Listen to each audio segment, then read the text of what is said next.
Hello hi అండి. తెలంగాణ స్టైల్లో అరటిపండుతో biscuit ఎలా చేయాలో ఈ వీడియోలో నేను మీకు చూపించబోతున్నాను. నచ్చినట్లయితే తప్పకుండా ట్రై చేయండి, సూపర్గా ఉంటాయి.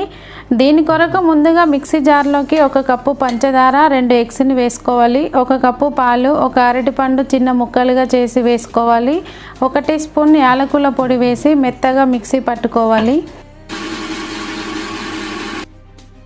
తర్వాత వేరొక బౌల్లో 3 కప్పుల మైదా పిండిని వేసుకొని రెడీ చేసి పెట్టుకున్న మిశ్రమం వేసి పిండిని చపాతీ ముద్దలాగా కలుపుకోవాలి. ఇలా కలుపుకున్న తర్వాత పిండిని చపాతీలా చేసుకొని ఒక మూతని తీసుకొని రౌండ్గా కట్ చేసుకోవాలి. కావాలంటే ఇలా కూడా కట్ చేసుకోవచ్చు.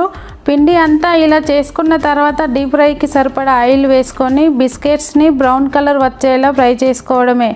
ఎంతో టేస్టీగా ఉండే బిస్కెట్స్ రెడీ. పిల్లలైనా పెద్దవాళ్ళైనా ఇష్టపడతారు. తప్పకుండా